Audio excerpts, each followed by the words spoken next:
Hello everyone, and welcome back to another Menhera Monday.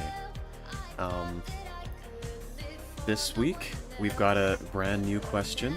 This week's question was, what do you believe is the most important thing in life?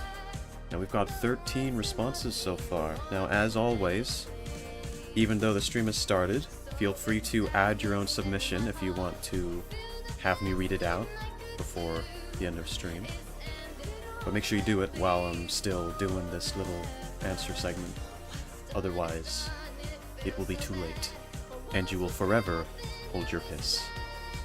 So hello everyone. Let me read through chat and see how everyone's doing today.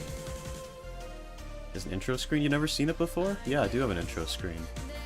It's just a little something. Okay. Yeah. Alright. Shall we get straight into it? Let's go. Let's look at the responses. I'm starting to take things into a more philosophical direction now. Because obviously this question is also like a deep kind of question. Which is good because I want to start heading in that direction when it comes to this stuff. I want to talk philosophy more on the streams. And this is a good way to do it more naturally. Hello, an unknown person. Hello, Angel Dust. Hello, Toy Box. Hello, Tess. Hello, Salad. Hello, Peachy. Hello, Zell. Just want to say hi to everyone. Hello, Tedia. Welcome. Okay. So, the first response to the question, what do you believe is the most important thing in life? First answer is death. They didn't give their name. Death. Is death the most important thing in life? I mean, if you think about it, it might be, right? Because then, if death didn't happen, it would be really bad. Because then you would live forever, and then you would kind of, like, be tormented by that fact. Like, imagine, you're gonna get bored of life eventually. Like, sure, maybe you'll last, like, a few hundred years, but then after that, you'll start to get bored, and then, like, millions of years will pass, and you'll want to die really badly. And then billions upon billions of years will go by, like countless years. Time will just stretch on and on. You'll just be trapped in your own body. Everything will be... You'll desperately try to die, but you won't be able to. Like, everything would just be torment, right? So... I mean, past a certain point, death is something that you need. Past a certain point, death is a blessing. So perhaps, death is the most important thing in life. Because if we didn't have death, then you would be faced with the worst possible outcome, which is to live forever and to not be able to die no matter what, and to just suffer for all of eternity, and be in endless torment. So maybe this is correct. Maybe death is the most important thing. Without death, you can't give meaning to your life. A lot of people do say that, and I suppose it's true. Probably. In the sense of, it does push us to do more things. And if we had all the time in the world, we wouldn't bother to do anything, so it'd be no urgency. We just think, oh, why not do it tomorrow? Why not do it in 100 years? Why not do it in 1,000,000 years? I don't have to do it now, and nothing would happen. You know, you would never bother to do anything. Whereas because we're going to die, you know, time steadily moves forward. We have limited time. We have to do things, or else we fucking die, because we're gonna die soon. It's gonna be horrible. That's why I need to become famous on YouTube, because I'm gonna die someday, and I don't want to die before I become famous on YouTube, okay? I want to become cool. I want to be cool. I'm gonna be like the Logan Paul, except I'm going to film slightly less dead bodies. But, you know, it kind of, yeah, it helps. It helps with that. But at the same time, I don't know, it's like, it kind of sucks that we have to die. Because unless you believe in an afterlife, death is just the end of everything. You just stop existing. Like, everything stops. And that's bad because it becomes, after you die, it becomes like the same as the way it was before you were born, right? Like, it just ends, no existence, none of your memories. it becomes as if you were never born in a way, from your perspective at least. I mean, other people might remember you and stuff, but from your perspective, it might as well be like you were never born because your perspective ends. You're gone. And that bothers me a lot. Like I think about that, and it does for a lot of people it doesn't seem to bother them. It bothers me because I don't like the idea that someday it's going to be as if none of this ever happened. Like I'm just going to not exist. Because some people say that death is kind of like, or like life is kind of like watching a TV show that you know is going to end, but you still enjoy it even though it's going to end, and in fact you enjoy it more because you know it's going to end. And some people give that perspective as a response to people saying, oh, what's the point of life if we're going to die? They give that as the response. But I don't think that's a good analogy because after you watch a TV show, you still have the memory of it. So once it's over, you can think back on it. And, even though it's over, it's all done, you still have that in your memory as a part of your life. What I would compare life to is not a TV show, just an ordinary TV show. I would say life is more like a TV show where once it ends, you lose your memory of having ever watched it. That's a more appropriate comparison. Because after you die, you don't remember your life. You just stop existing. So, tell me this. If you were given the option to watch a TV show, or watch a movie, or something, and after it's finished, you would lose your memory of it, would you still watch it?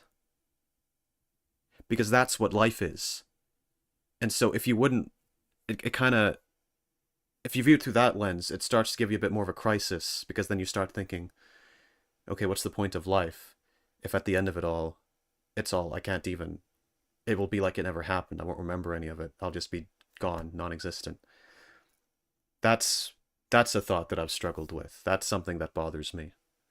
And now, maybe it's going to bother some of you because I've passed it on to you. That's my info hazard for you. You're welcome. I want to forget everything. It's all shit. Well, looks like someone here is at least happy about the whole death thing. Okay. Let's see. Yeah, that shit freaks me out. Yeah, it does. I'm not a fan of the I'm not a fan of the whole death thing. That's not a big nice feature, but also it's weird because like I don't want to die. I don't like the idea of stopping existing. But then the idea of existing forever is also pretty bad, especially if you've read those like SCP articles about immortality, where they make immortality into like a really big horror thing, where there's these people who are like forced to live forever, and it gets really torturous for them because they've lived for like billions of years and it becomes torment, and it never ends onwards towards infinity. Like there's this one article where it's like there's this one person who no, it's not one person, it's everyone on Earth. It's like after you die, you're trapped in your own body, and you stay conscious after you die. You're just in your body. And so you just like and you still experience the pain that your body feels as it decomposes, as bugs eat away at it. It's terrifying, it's horrible. But like we can't prove that that doesn't happen, right? And that I kind of hate that. But anyway, I'm getting so sidetracked. Um, but yeah, as I was saying, I read articles like that, and it makes me grateful for the fact that we do die, because I start thinking, okay, I wouldn't want to live forever if that's what it's like. But then it's like I'm afraid of both. I'm afraid of dying. I'm afraid of not dying. So I guess existence is just kind of stupid. I guess there's no winning. There's no winning. But I guess the best outcome is if there's an afterlife, right? Because an afterlife is different in the sense that the rules are different. So you're not going to get bored of it because it's built into the code. Like whenever God was writing heaven, he wrote it with a different game engine than planet Earth. So like when you're in heaven, you don't get bored of heaven because it's built into the premise that you don't. Because you can't. Heaven's perfect. You can't get bored of it. So you don't suffer. So it's fine. That's different. I'd be fine with that. I just don't want to be stuck on Earth forever. That'd be pretty bad. But I at least wish I could control when I die. I wish I didn't die at like 100. I wish I could live till like 500 or something, or until I kill myself. That would be better. Oh, sorry, I meant unalive myself. Sorry, YouTube overlords. I'm so sorry. Okay. If I lived forever, I'd goon for a year straight. That's so real. I need to catch up on all these messages. I've been rambling so much, I didn't want to stop rambling. Maybe life is a video game and death will be waking up in your real life. Maybe so. Maybe so. Maybe we should kill ourselves and find out. We should find out. I love how deep we've gotten over one word. Exactly, exactly. I'm extrapolating from just one word answer. Well, you do need a satisfying conclusion. That's why I bought a flaming motorcycle. Wow. It was just pitch black after death. I mean, I think we stop existing, but pitch black while still being conscious would kind of suck. And I get to play my favorite game again and again for the first time. I mean, that would be kind of cool, actually, to be honest, if you really like it, because then you can re-experience. But then you'd want the memory of it for at least a little while, right? It'd feel weird to play something knowing you're just gonna forget it right after.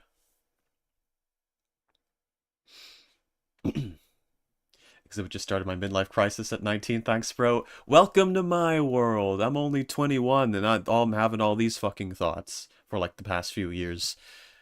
Yeah, philosophy will be the death of me. I've become more philosophical again. I've been non-philosophical for a while, but I recently got back into thinking that way, and now I'm thinking about all the weird shit again. I'm thinking about all the horrifying stuff, and it's terrible and fun. So that's what it's like. Well, while you're living, everything matters to you and matters to others. It's good to enjoy things. I mean, I agree. I'm not going to stop trying to like enjoy life, right? I'm not going to let the fact that death exists stop me from doing stuff. I just think it really sucks that someday it's going to be like none of this ever happened, you know? Don't forget about the paranormal. I mean, I would like it if there is an afterlife. I don't believe in it because there's no proof of it, but well, there's a little bit of proof for it. There's those like near-death experiences, right, where people report experiencing things after they die, and then they talk about having experienced an afterlife, or they talk about being outside of their bodies and like being able to, or people talk about like having a dream about someone dying and then they die the next day, things like that. I don't know. I don't know, but I think it probably isn't real. I hope it is. That'd be nice. But on the other hand, I don't know if I want it to be real, because I think if there is a heaven and hell, I'm probably going to hell. So I don't know if that's a good thing for me either.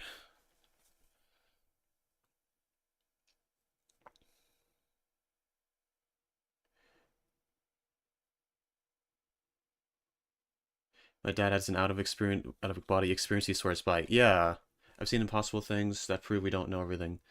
I mean, I hear stories about that, right? And so that does seem to be it's the only proof I've ever heard of that there might be something beyond death. And I do think that's kind of cool. And sometimes, at some points in my life, I would cling on to that and be like, okay, well, this is where this is what can give me some hope that there might be something else out there, you know?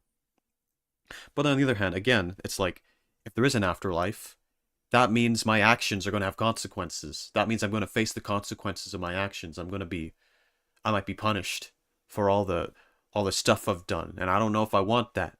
I don't know if I want that. I don't think the stuff that I've put into my internet history is going to look very good at the pearly gates. That's all I'm saying.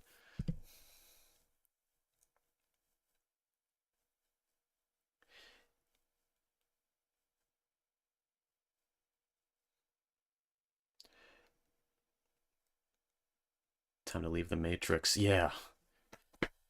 We need to escape the Matrix, guys. Take the red pill.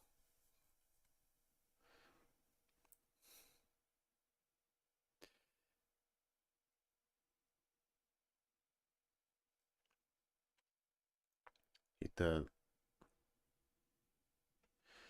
Oh, you have a message limit.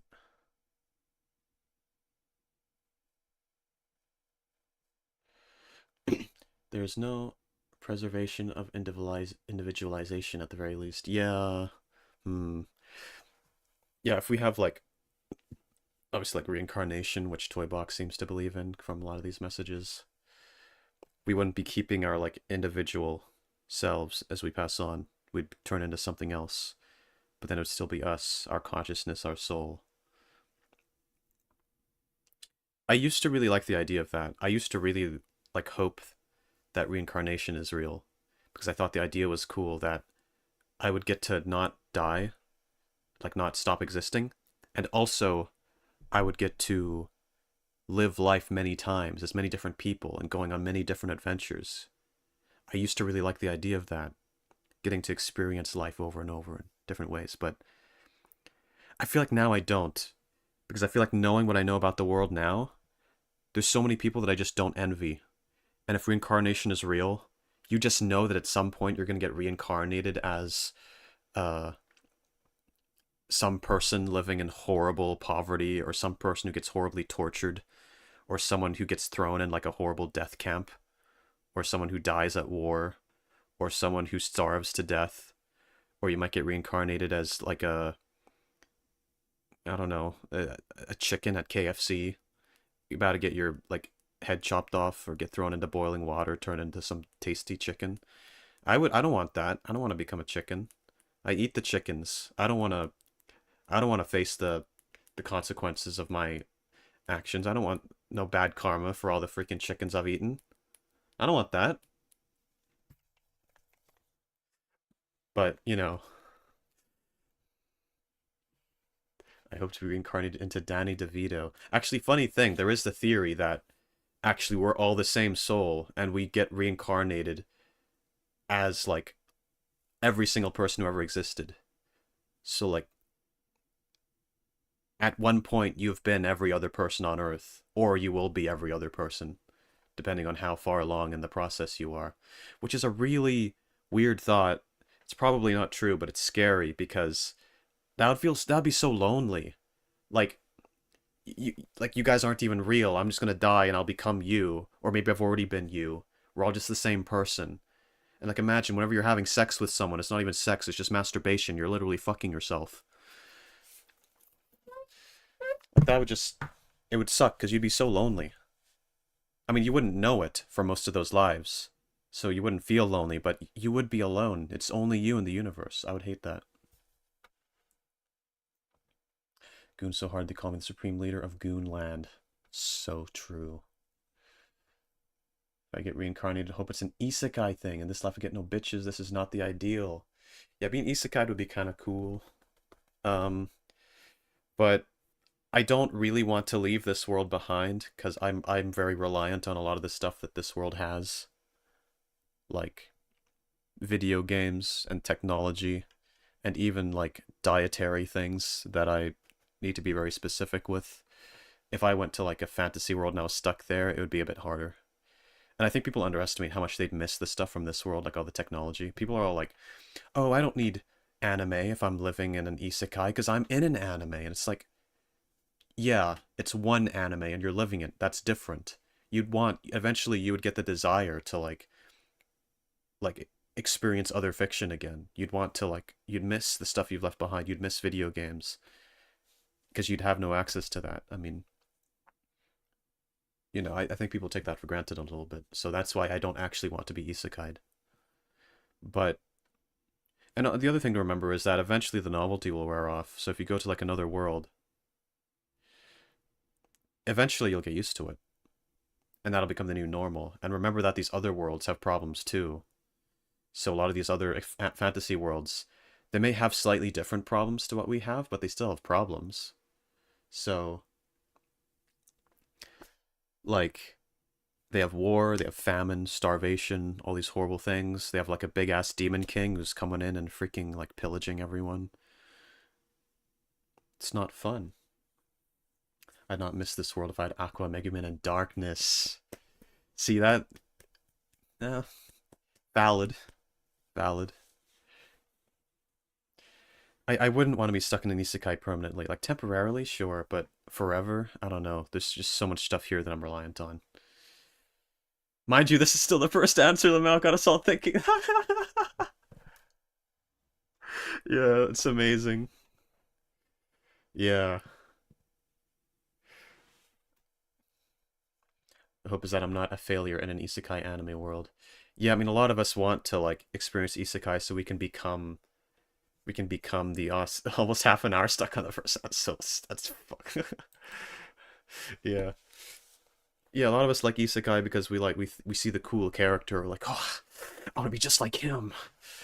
Kirito, Ah, look, he can kill any strong monster and get the girls.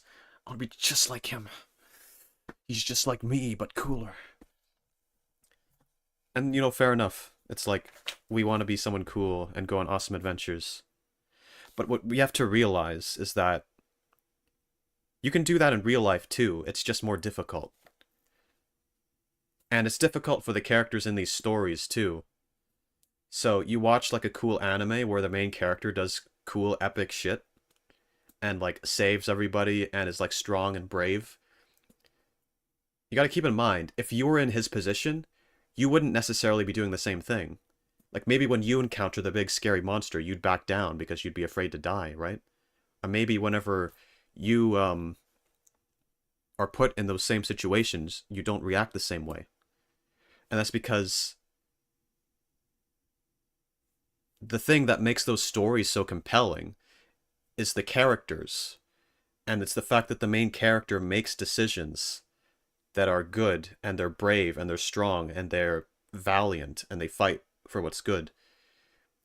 You can do that in real life too. If you were put into that person's position, you wouldn't necessarily be as cool. You wouldn't necessarily be that badass. Unless you're thinking about some anime where the main character is just given all their powers, right? Where they're given some, made like overpowered. But those animes aren't very good. You probably don't like many of those anyway, right? Where they're just overpowered and it has nothing to do with who they are.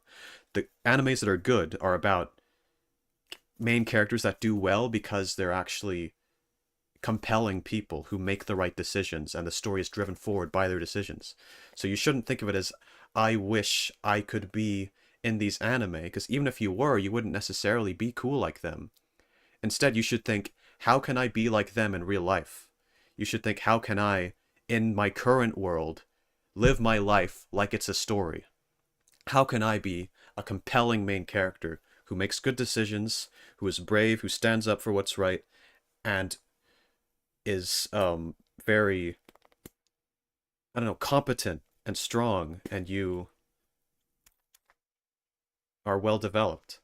That's what you should be thinking, in my opinion. And that's how you turn real life into a fantasy. Because I think that fantasy exists in real life for those who have eyes to see.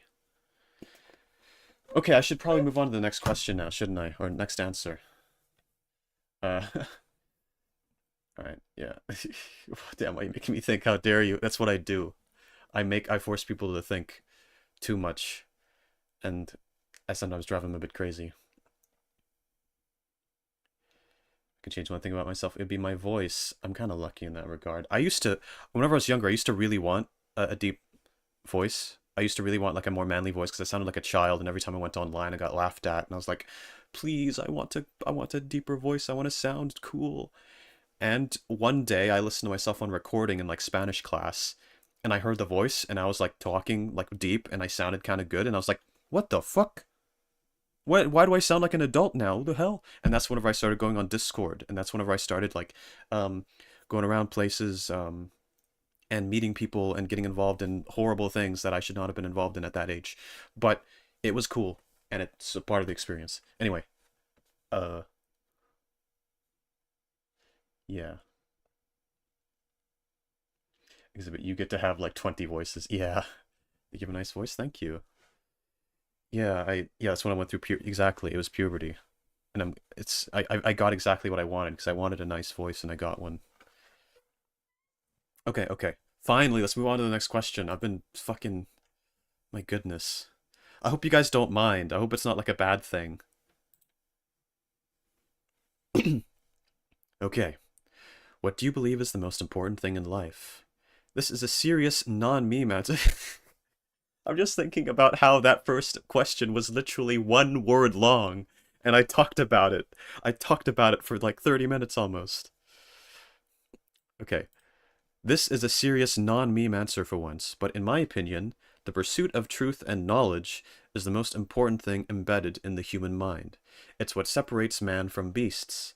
The hylical pursuit of hedonism and materialist focus on the whole, the pursuit of hedonism and the materialist focus the whole social structure has devolved into prioritizing has decreed its inevitable collapse. Wow, there's a lot of big words there, fella. A lot of big words. Yeah, we've been yapping.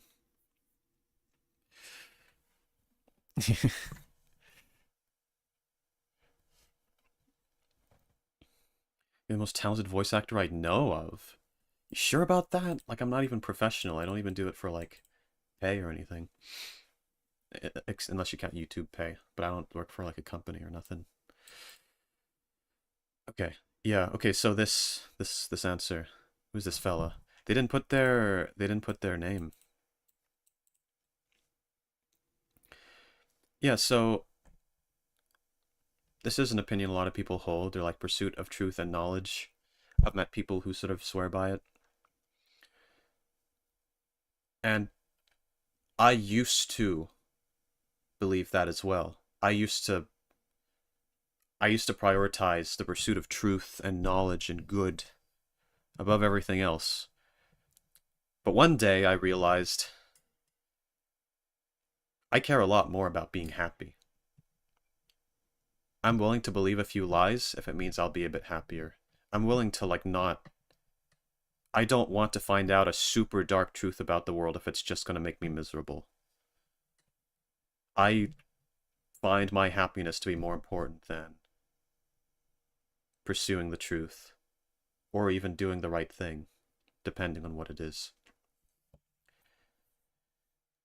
And that was a weird realization for me because it makes you feel like you're not such a good person when you have to actually admit to yourself, I care more about being happy personally than following the truth and doing what's right and doing, all that.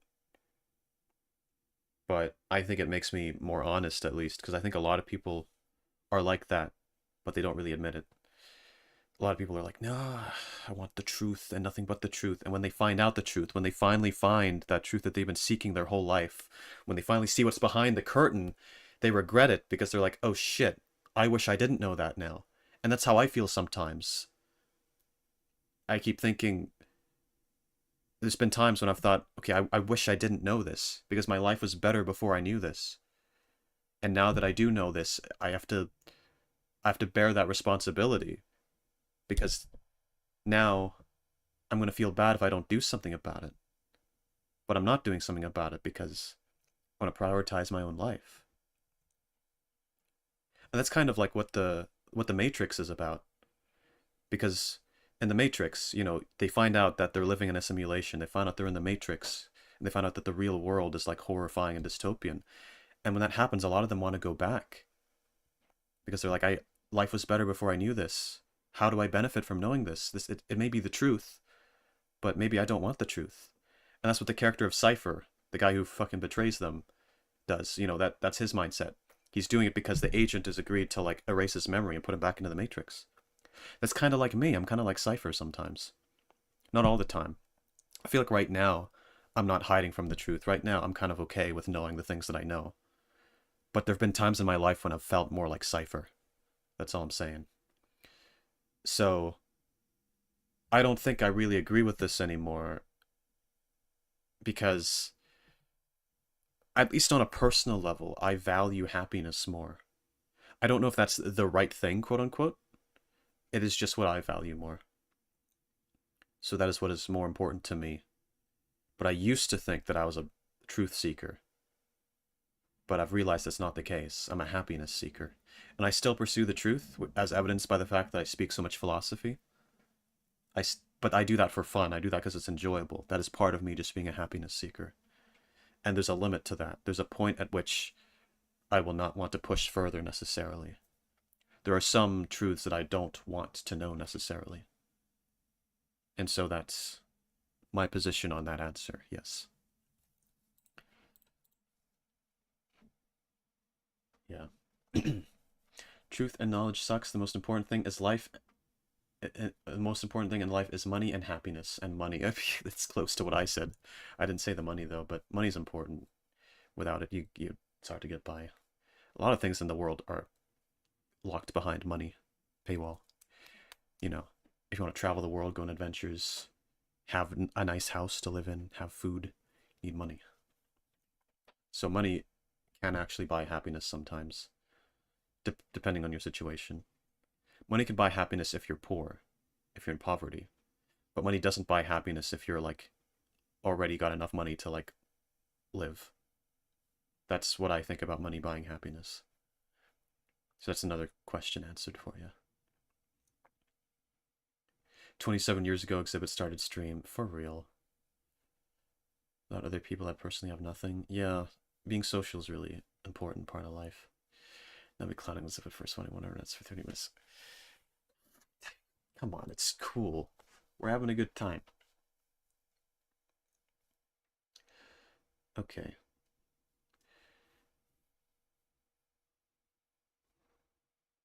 Not all truth is like that. That's a bleak outlook.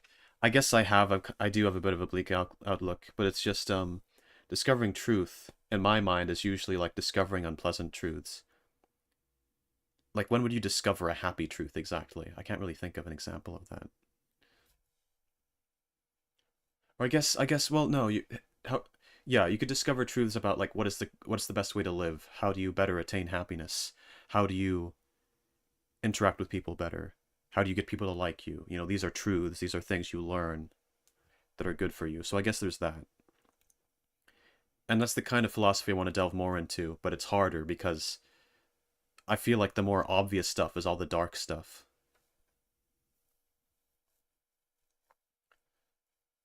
Based in a blue pill. Yeah, no, I want the truth above everything. Really?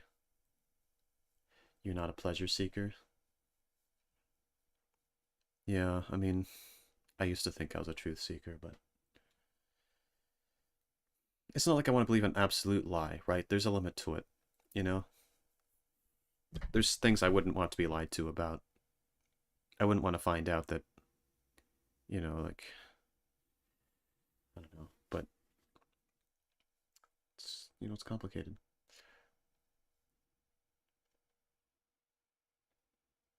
Okay, wait. Cipher, no ciphering. Yeah. Yeah, I'd go back to it's basically either live a happy, good life or dystopia life. Exactly. Thing is with the thing is with the Matrix is that living in the Matrix isn't even that bad, the way they portray it in the movies. So that's the funny thing. Like in the Matrix, they live relatively okay lives, and in real life, it's just worse. And the Matrix isn't even doing like horrible things necessarily. So I don't know.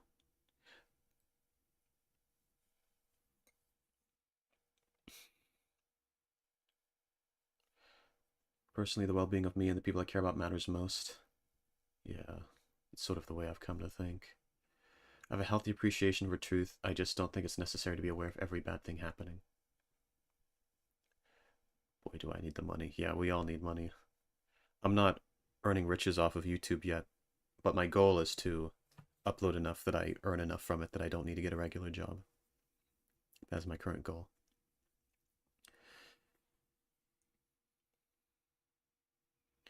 But for now I'm in the same like social class as you guys. I can relate to you guys. I can be like, yeah, I relate to your low money struggles. But someday I'm gonna be rich, and you guys are, and I'm not gonna be able to relate to you anymore because I'm gonna be the big rich guy, and you guys are gonna still be suffering.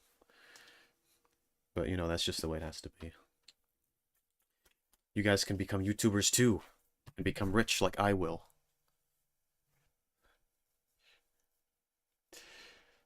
Yeah. First answer was death, and we spent 40. We didn't spend 45 minutes on it. We spent like 28 minutes on it. Okay, that's different. When it doesn't buy happiness, but when it gets you to a point where you can find it yourself. Yeah, I suppose. I mean, the way I'd put it is that it depends on why you're unhappy. So if your reasons for being unhappy are all to do with like you have no food to eat and you are on the streets every day, then yeah, money will buy you happiness. But if you already have all that and you're like, oh, if I just get rich, I'll be so happy because I'll have so much stuff. I get to buy cool stuff. That's not going to make you happy. That's different. So it depends on why you're unhappy. If your reasons for being unhappy are to do with money, then yes, it will make you happy. If your reasons for being unhappy are to do with like, oh, you just want more stimulation, you're a bit bored in life, yeah, money won't do that. I wonder if I've missed some messages because some of them get blocked out. Let me change it to the live chat. Let's see. I've heard a lot of secrets and things. Nothing ever that bad. Nothing that hurts me. I don't know. It's just that I'm an overthinker. So whenever I discover certain things about the world, it's kind of I dwell on it instead of just passing it by sometimes. I've discovered happy truths. Oh, that's good. Like how special it is to connect with the joys of life and love and art. Art is definitely important. I think I actually got a glimpse at yours toy box. That was one of the ones I did see, because I didn't read them all. I read like the first few. Sacred geometry? I've never heard of that. What is that? Sacred geometry. The Matrix is a Gnosticism allegory. All hail the beauty of the universe, math and poetry we express it with. I'm not a big fan of math, but I can make poems. Roses are red, violets are blue. Some poems rhyme. This one doesn't. Truth is important to an extent. Like, for example, if the truth was that someone's trying to kill you tomorrow, is that a good truth? No. Is it one I'd want to know if true? Yes, exactly. Knowing certain truths can help you, like, do better with it. And, like, that's the value of truth to me. And that it helps me attain... Having truth can help me achieve certain goals better. Help me attain what I want better. But I'm no longer interested in just having the truth for the sake of having the truth a lot of the time, I guess. It depends on my mood, though, because sometimes I'm in a state of mind in my life where I actually do want to overthink a little bit and think about dark, morbid stuff just because it's interesting, it's fascinating. Because, like, sometimes you want to know if you're in the Matrix. Sometimes that's fun to think about because it's wild, because it's dramatic. You're not a millionaire? Nope. Not yet. I will be.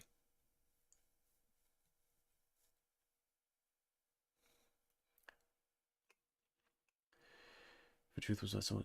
Wait, I read that one already. I need to catch up on all these damn messages. A good job as a backup is never a bad idea. Yeah, I'm gonna try and get a job anyway.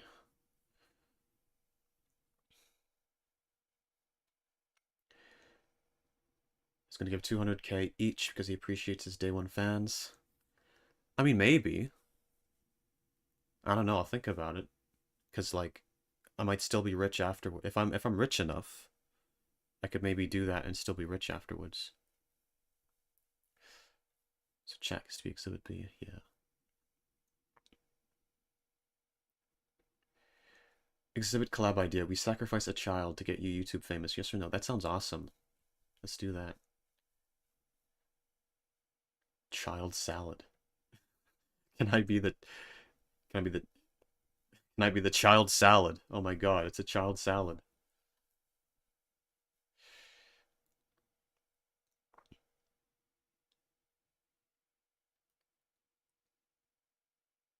Blushes and creams? Peachy, what do you... Why do you guys always ERP in my stream chat?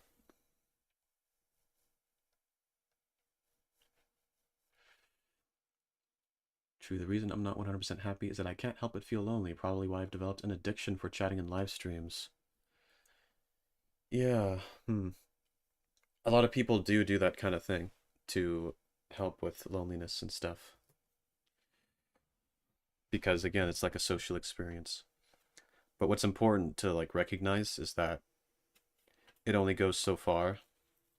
Because again, it's like it's not a completely two-way dynamic relationship that we have here. So it'll never really be a replacement for like proper social interactions.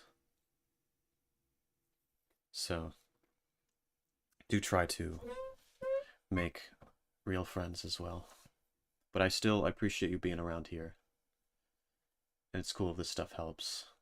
It's not bad to, lean on this stuff as like a hobby. But you gotta, it's not a replacement. Don't become complacent. Find some real friends. Don't give up. Alright, let's see. Yeah, they sacrificed the virgins for the volcano for a reason. Oh my god. Yeah, you weren't supposed to see this? Peachy, I'm reading everything. I'm going through all this. Going back to our old chats. I'm. It's because I'm having to work my way up because I'm trying to read everything. Whenever I get more popular, I won't be able to do this because like I won't be able to read every message. There'll be too many. I gotta enjoy this while I can. My friends trust me, bro. Sure. Okay.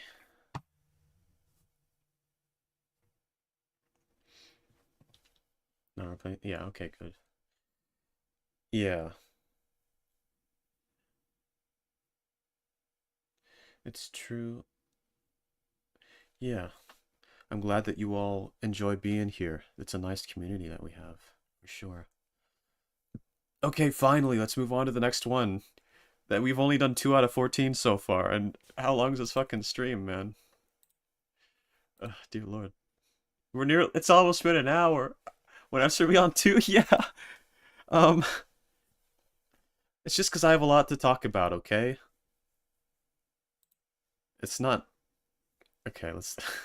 I don't consider this too much of a bad thing, though, because, like, I do... This is, to me, the more fun part of the stream compared to, like, playing the game later. Because I like yapping and stuff. So I don't mind if this goes on a while.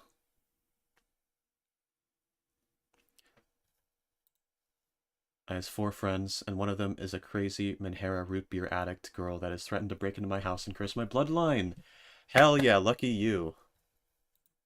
That sounds great. Sounds like, yeah, that does sound like true love. My goodness. This is what we all aspire to. You live in the dream. You got the Menheras, you got the Yanderes. Very, very healthy relationship to engage in. For sure. Okay. Next question. Next answer. What do you believe is the most important thing in life? Happiness and love. Being 20, I've grown to realize the most important things in life is happiness, because why not? How can you live life without least a lot of happiness? And love, because having family and their love is the best thing. But also me being in a relationship, and good relationship, one that will last till the end of time. I've really noticed how love can be so important in life as it brings you the happiness. Yes, so this leans a little more towards how I feel right now in terms of my stuff. I I'm I kind of value happiness above everything else. I'm very much a pleasure chaser. That's what I live for, basically. I used to try and center my life around meaning and like, oh, I want to live a meaningful life. I want to live a life of meaning and like, you know, seeking the truth and just being willing to suffer if it means finding the truth and doing what's right. Nah, bro. I just want to be happy. I just want to feel good. I want to feel the dopamine. I want to, you know, that's me. In fairness, part of the reason why I value pleasure so much is because I literally, for a few years of my life, felt little to no pleasure. I just couldn't enjoy anything. So now that I can again, I value it a lot because I know what it feels like to not have it. And it makes a huge world of difference when you can feel pleasure, when you can actually enjoy the things that you do. It's a big difference. Because things actually matter when they feel good, you know? You have something to live for. You have stuff that you can get invested in and immersed in. And it makes a huge world of difference. I guess I kind of attach... I'm conflating happiness and pleasure, but that's because I kind of associate them as being, like, kind of the same thing. Sort of.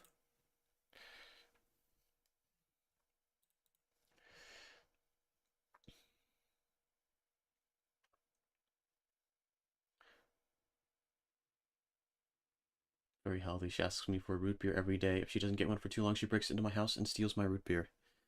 I mean, fair enough. That's what I'd do if I didn't get enough root beer. Yeah. Sounds like you got a good thing going. Based, except root beer is disgusting. I haven't had it in years. Would you like to live in that comic where the girl is attached To the syringe. That's what pleasure will lead to. Are you talking about the Merryweather one? Because I think I know what you're talking about. The one where, like, she's just living a dream and she's not, and none of it's real, but she's just hooked up to the machine. Which is that's actually a philosophical idea that's been around for like a long, long time, which is the idea of the experience machine, where you just live in a simulation and everything feels good and is perfect, but none of it's real, and none of the people are real. It's all just fabricated. And people do bring that up as like a response to like the idea that happiness is the only thing that matters to us. And yeah, fair enough. I actually wouldn't want to be in that. And I guess that's the thing. I did say that like the truth matters to me to an extent. And to that extent is what I mean. Like I at least want the experiences that I'm having to be real. I don't want to find out. I don't want it to all just be a lie. I wouldn't want to live even an amazing life if none of it is real. If it was all just fake. That would suck. But again, I guess that proves that happiness and pleasure are not the only things that matter to me. Because then, if they were the only things that mattered to me, then I'd be okay with using that machine, right? So, there's that. And that's what a lot of people realize when they hear about the experience machine example.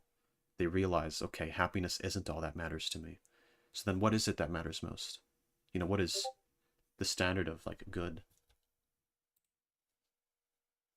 Oh? I've been pinged. Oh, yes, that is the Merryweather one. Yeah, it is the same one that I saw. Yeah. Yeah, it's like it's weird because like life would just be better in every way if you were hooked up to a machine where you lived out a simulation. But we would hate that. So it's a bit of an interesting contradiction, isn't it? We want happiness more than anything, but there's some kinds of happiness that we reject. So there's that. And yeah, it does prove that happiness isn't the only thing that matters. It's probably what matters most to me, I guess. But well, maybe not. If I wouldn't go in the machine, that probably means that there's something else that matters more. But what that thing is, I don't know. Because it's not like I want to know the truth all the time. It's just certain kinds of truths I feel like I really need to know. There's certain kinds of lies I don't want to be told. You know?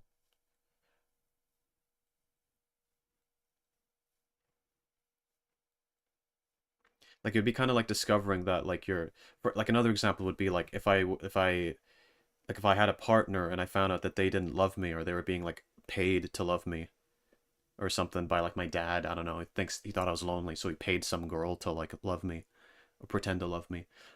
I wouldn't I wouldn't be okay with being lied to my whole life about that. I would prefer to know, you know. So that's that's another example of what I mean by sometimes the truth matters to me. But then where do I draw the line? I'm not really sure.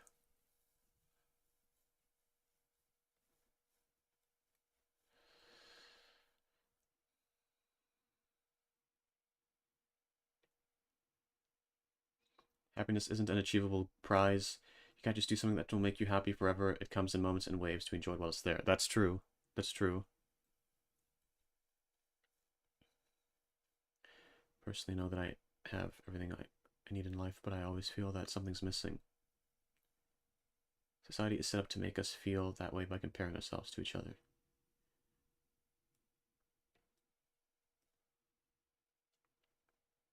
Yeah, actually, Toy Box makes a good point, about how happiness isn't always, you can't have it all the time. It comes in waves. And that's one of the reasons why living a life of purpose and meaning is important. Because living for pleasure is all well and good while you're feeling pleasure. But there's going to come times when you aren't feeling much of it, when you feel sad, when you're depressed, when you're miserable, when everything sucks. And in those moments, if what you value most is pleasure, you're going to have a bad time because you have none of that. But if what you value is living a meaningful life and living a life of truth seeking and living a life of doing the right thing and living a life of being your best self, of living with purpose, then in those moments, you won't feel as bad because you'll have something keeping you going. You'll be like, okay, I'm sad, I'm miserable, but at least I'm living how I'm supposed to. At least I'm staying in line with my values. You know, you have that to keep you going, and it makes those moments less bad. And I kind of forgot about that until Toybox mentioned that. But that is the reason why people will say that purpose is important. And it's why I believed purpose was the most important at one point. And maybe I'll come to believe that again, but I'm not sure, because I'm reviving a lot of my old thoughts right now that I haven't really thought about in a long time. So, who knows what I think.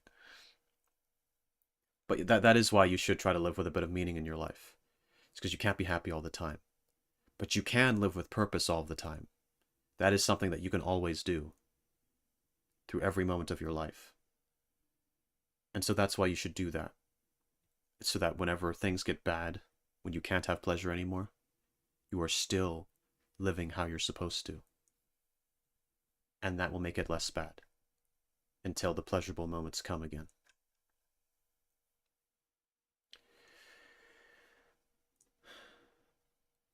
Me personally, why I wouldn't go to the machine is that that's not real happiness, not real joy, not earned joy.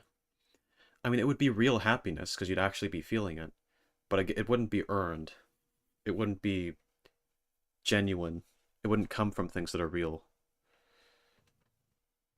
But yeah, I mean, I agree. Like, I want it to be real.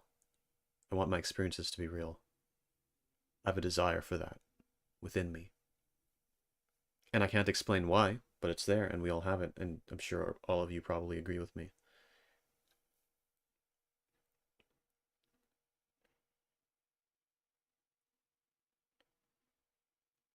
We're all paid actors by your dad in this chat. I'm sorry to tell you.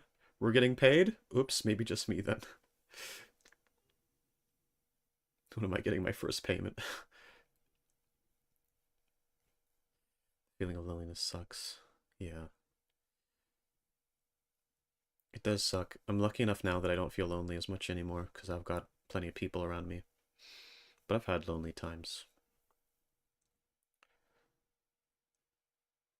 I love that we can have philosophy talks like this for real. Like, where else can you go and find this? Yeah, I mean, exactly. I feel like it's good because I wanted a place to do like philosophy again, like people I can speak philosophy with, because I don't have a space for that anymore now that I'm not in university anymore. I used to do that in classes, have these little talks and stuff. But now I don't have that.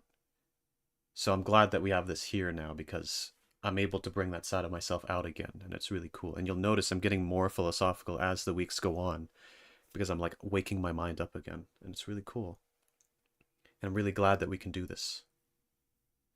There is a lot of philosophy channels out there, but none of them really scratch the itch. None of them really do it the way that I want. So that's a chance for me to do it the way that I want. We can just talk like this, and it's cool. So this is a replacement for those little classes that I had. A little bit less professional, a little bit less debt to be in. So yeah, way less expensive, exactly. I've at one point thought of like doing little streams where I literally just give like a philosophy class on something, like I introduce you to like a new concept, and I have like a slideshow that I go through. Is that something you guys would enjoy, do you think? Because like it might be kind of boring, but it also might not be. I don't know. I'd try to make it more interesting than an actual class, especially because there'll be humor in it. Like if you go to like freaking college, your professor isn't gonna like make sex jokes throughout the class like I will. So mine will probably be a little more fun. But I don't know. I'd enjoy it. Cool. Yeah, I can give you a little free philosophy lessons. I can try it. Yeah, I can try doing that at some point. Try one out. Yeah. I wonder if I should stick to like normal concepts or if I should do really like fucking weird dark concepts like uh or well, dark. We'll say nihilistic. Nihilistic concepts like antinatalism and all that stuff. Stuff that'll really give you a crisis and make you like feel depressed. Especially if I go into Peter Singer's stuff. That guy's a freaking... He's a genius, but he's crazy. Alright, let's move on to the next question. Oh boy, fourth question. My goodness. Okay. Oh, by the way, this recent one, the one I just read out, was from Xana. Forgot to say. The one she said, most important thing in life is happiness and love. Actually, you know what? That probably sums it up. Probably. Happiness and love. Because I said that I wouldn't want to be in the experience machine, and the reason for that is because my connections with people wouldn't be real. Right? I don't care if I'm living in a virtual world if the people are real. Which is why I'm okay being in VR chat. I consider those experiences real because the people I'm meeting are real, even though it's VR. I still think of it as a real experience. That's different from like playing a video game and developing a relationship with like the waifu on screen who's not real and she's programmed to like you. It just occurred to me, that is literally, that sums it up. Love and happiness. Because love is the only reason why I wouldn't want to be in the experience machine. Like, I don't just mean like romantic love, I mean like love between people, friends, stuff like that. Yeah, cool. Yeah, alright. Anyway, let's move on.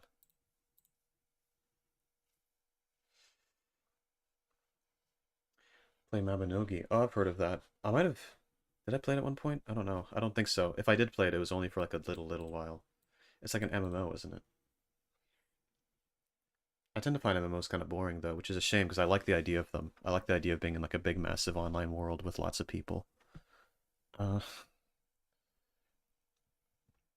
just because she's programmed to like you doesn't mean she does not like you ontologically speaking. Okay, Tiadia, you're coming and justifying your relationships with all your waifus. It's okay. We don't judge that here. Okay, next answer. I believe the most important thing in life is to seek happiness for yourself and those you care about while trying to cause the least amount of harm to others. And I also generally agree with this. Um, that is how I try to live by. I think that you should do what makes you happy as long as you're not harming others. And it is important to add that last bit on because sometimes people think, oh, I should do what makes me happy. I should follow my bliss, follow my passions. Like you tell people, you're like, yeah, follow your dreams. Be yourself. Be happy. Do all that. And some people hear that and they're like, yeah, I'm gonna go fucking beat up children because that's what makes them happy. And it's like, okay,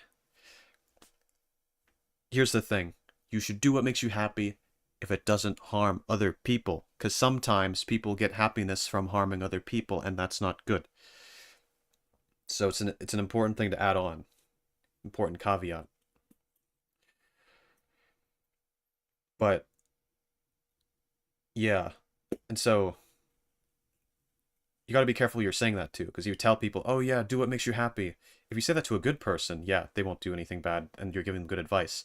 If you say that to a narcissist, you say that to like a fucking serial killer, and they take your advice, they're like, yeah, I'll do what makes me happy. I'm gonna go murder some people. It's like, that's not good advice. Not for them. But, yeah, the harm aspect is important. Now, it gets a bit complicated though, because it's all well and good for us to say, you know, do what makes you happy as long as it doesn't harm other people.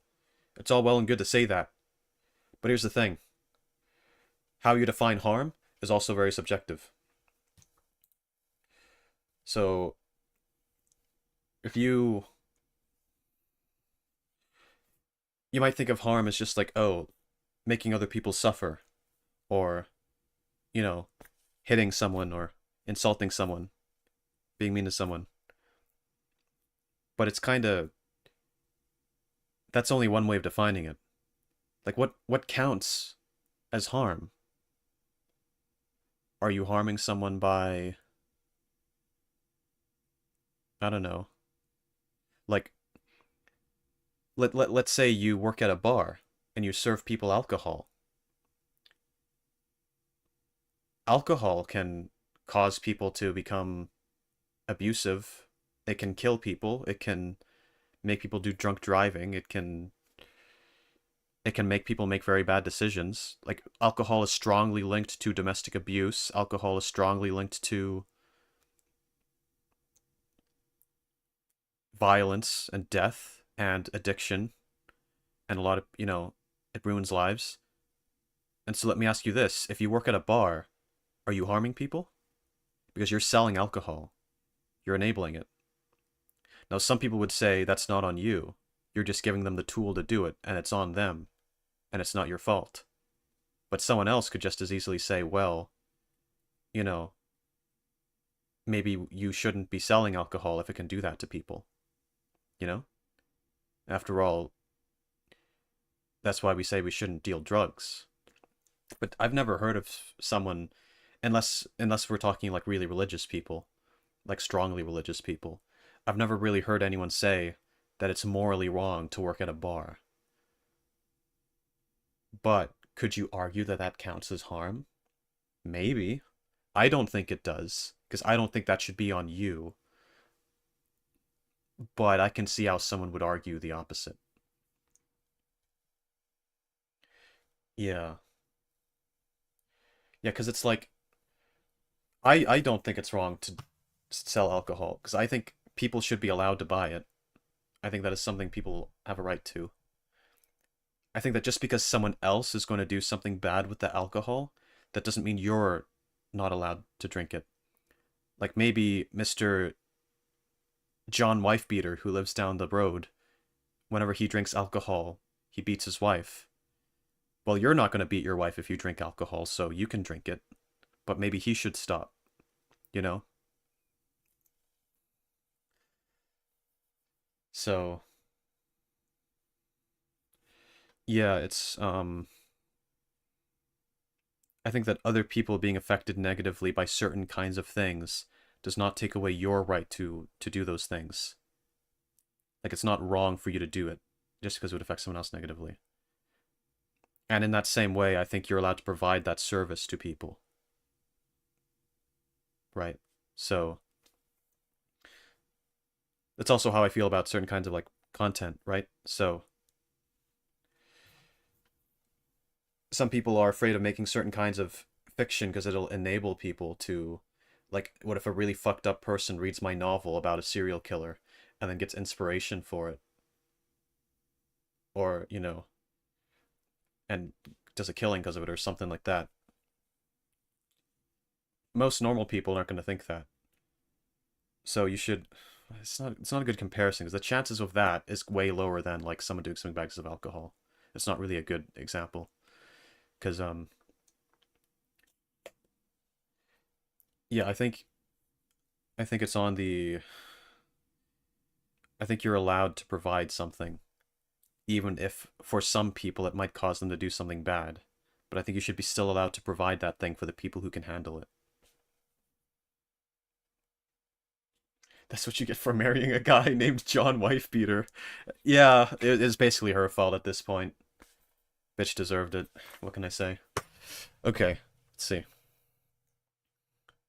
Yeah, just because someone could kill someone with a knife doesn't mean you can't sell knives because most people won't. Yeah, yeah, exactly. And most people are going to use knives for normal things. They're going to use them for cutting the vegetables, or cutting the meat, or or doing knife play in the bedroom, stuff like that.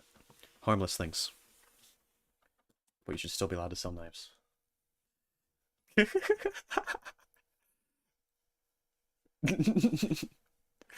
So many. Yeah, I'm gonna get clipped doing the worst things. If everyone acted purely with intentions not to harm, I think it would be so much more rare because people with violence in their hearts like that tend to get it from their own traumatic experiences. Yeah, I mean, yes and no. Some people do just do bad things because they kind of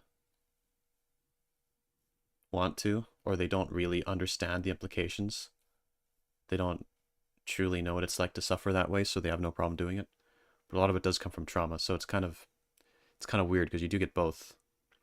Sometimes it just comes from people being more sociopathic or having like a personality issue that they were born with, or maybe they just felt like being kind of evil. But circumstances play a big part in how people turn out, and that's important to keep in mind, because a lot of us don't take that into account. Circumstances maketh the man a lot of the time. Vegetals, yep. I think our culture suffers from a lack of connection. Too much red versus blue mentality. Yes, I would say so. The hospital sells drugs and it helps people. It's not their fault for making things that are meant to aid the sick instead of helping a drug addict. Yeah. Help my oldest cat pisses everywhere. He probably doesn't know better. Yeah.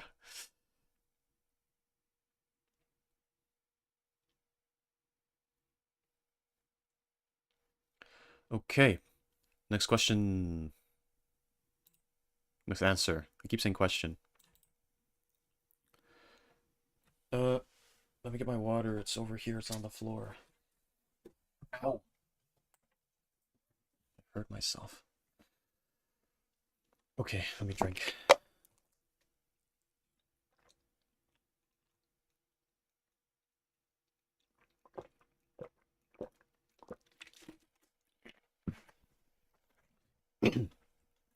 Okay. What do you believe is the most important thing in life? Art. Any type of art or way of expressing yourself. What would life be if we weren't able to express our feelings and thoughts? Okay, I very much agree with this too. Or at least it's one of the most important things. I don't... It's hard to say what is the most important thing, but I at least agree with a lot of what I've read so far in terms of, them being very important. And, yeah, I value art a lot, especially because, like, I consider myself a writer. I've written things.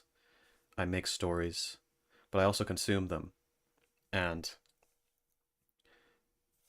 I value art a lot. I value it more than a lot of people, maybe most people, I'm not sure.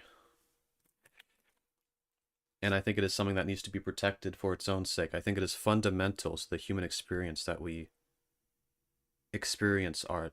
And I say art very broadly, not just drawings or paintings or hentai. I mean, like,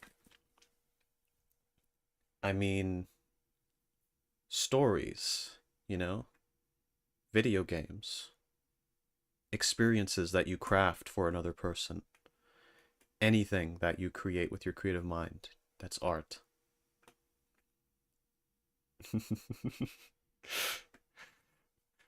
Someone's someone's asked a spicy question. I'll answer that in a bit. But first,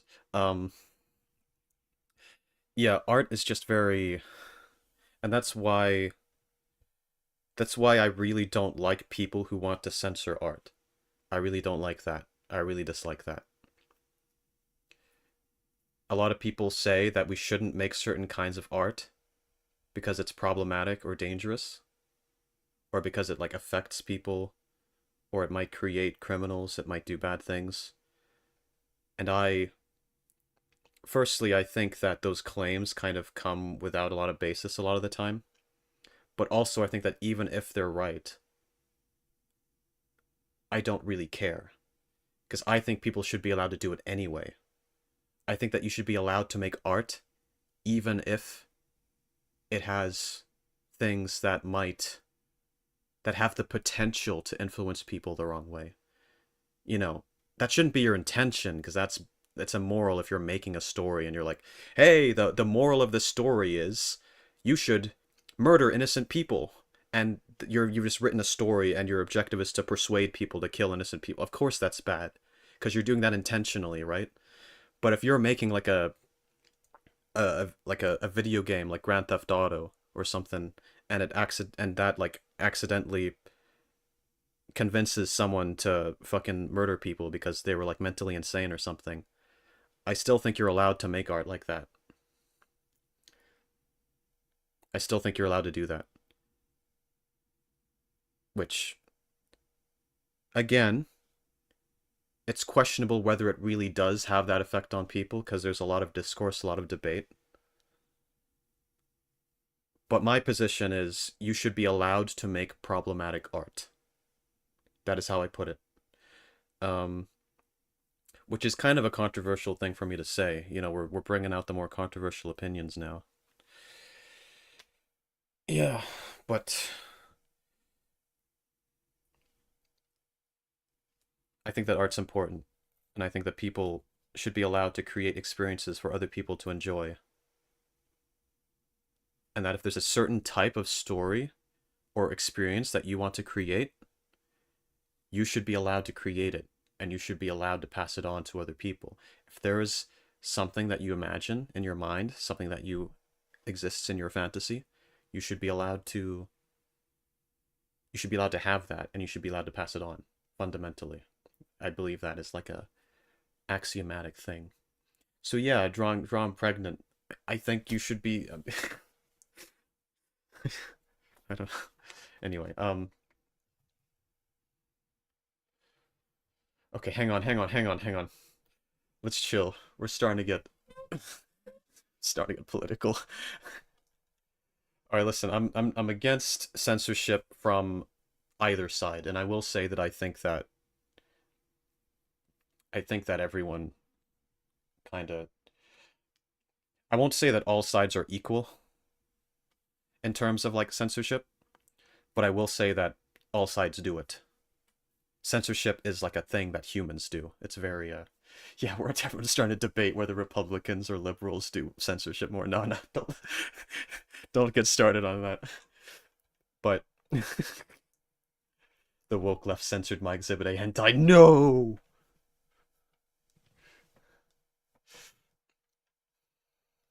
All right. Okay, so I do want to answer the question though. Do you think all art is political? Okay, so this is something people debate a lot. People debate whether all art is political. A lot of people talk about it on Twitter, they talk about it everywhere. It's like a big debate. I think that that question, technically, is kind of nonsensical. Not to insult you, because I think it's a good question. But I think that it's nonsensical in the sense that the term political is a word. And words have meanings based off of what we assign them. Words have meanings based on what we agree on. Words don't have objective meanings. So, if you ask me, is all art political? I would have to say that depends on what you mean by political. Because everyone means something different when they say the word political.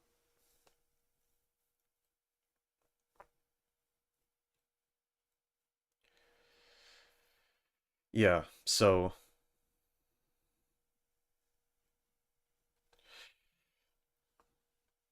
where was I? I lost my train of thought. Because I started reading messages. Okay. Oh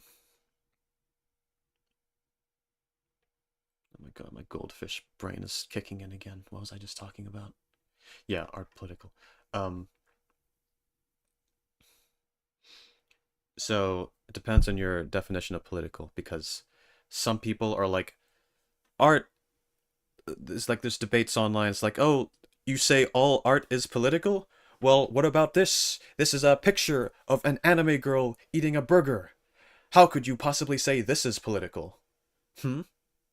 Checkmate. And then someone comes in being like, well, actually, this image of the girl eating the hamburger is actually represents the normalization of capitalism as expressed through art, and it's like okay, none of this matters because the word political is subjective. It doesn't have an objective meaning. It means whatever the fuck you want it to mean.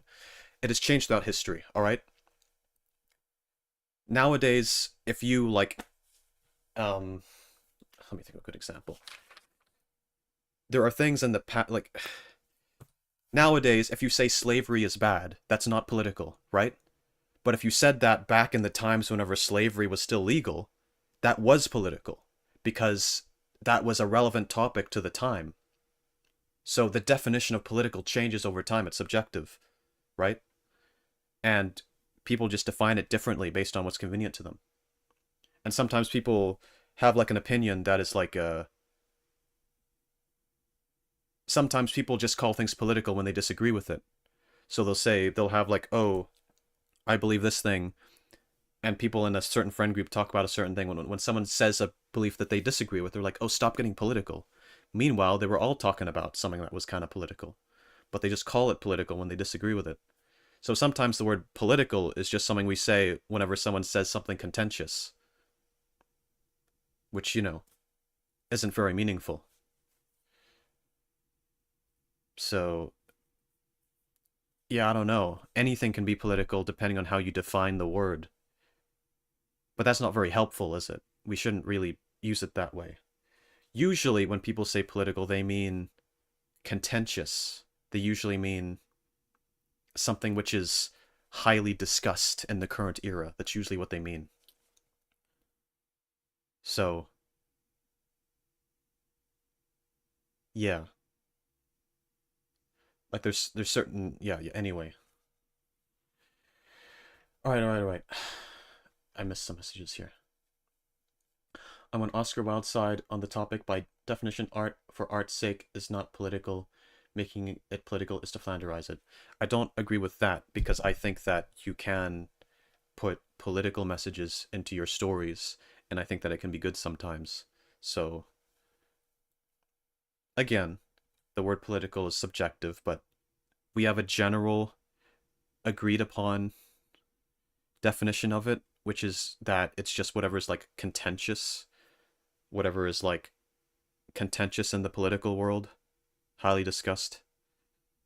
And like if that's the definition we're going by, I think that you can make stories that touch upon political topics. You can make stories, and we do it all the time. We do it if you make a story about like a rebellion against like a corrupt government. A lot of the times the messages you put in that story are things that you can apply to real life as well. Sometimes the injustices that they show in the story of like what the government is doing, sometimes it can be compared to things that the government does in real life. It might be like a worse version of those things. People can make social commentaries about the real world through fiction. So I don't agree that art shouldn't be political. I don't think that all art has to be political, and I don't think you should view all art through a political lens. But I do think it is okay to make political. I think it's good to make political art if it's a good message that makes the world better. But you need to be careful how you do it because if you make it too overt or obvious, it's going to put people off. So the important thing about putting a political message in art is that you kind of need to do it without people noticing. If you make a piece of art and you're like, and they're like, yeah, um, I don't know. I can't think of I need to think of an example. Yeah, you need to make the art in such a way that the people who disagree with your political message can still watch the media without realizing that you're preaching against them. Because you need to be subtle with it. Because if they realize that your piece of media is on the other side, that they disagree with it politically, they just won't watch it. So you need to be subtle, right? But you can still do it. You can still put the message in there.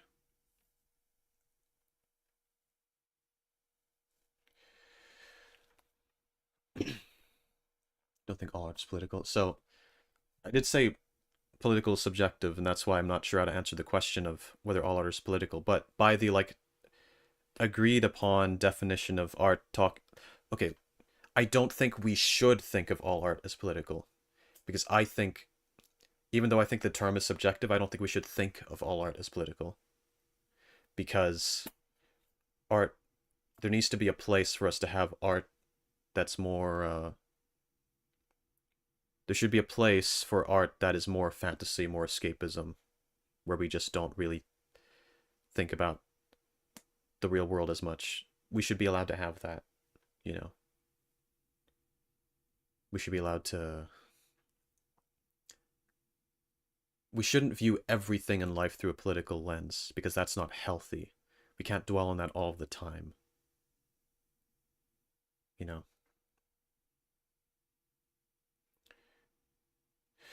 Anyway,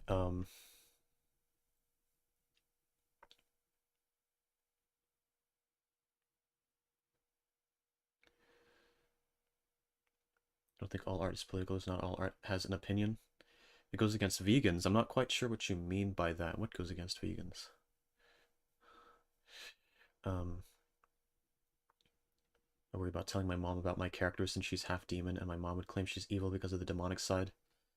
Yeah, I mean, I dislike that kind of side of, like, religion where they kind of ban you from doing anything that's slightly... that seems wrong or evil or... think... I would say religion believes that the aesthetic of evil is also evil. So they believe that it's wrong to portray anything that's evil just because it's, like, unclean or impure or, like, acting in the spirit of evil even though you're not harming anyone. And I'm not a fan of that.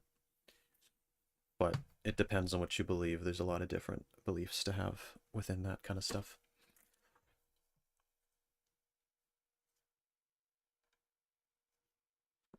Oh, the girl eating the burger. Oh, it goes against...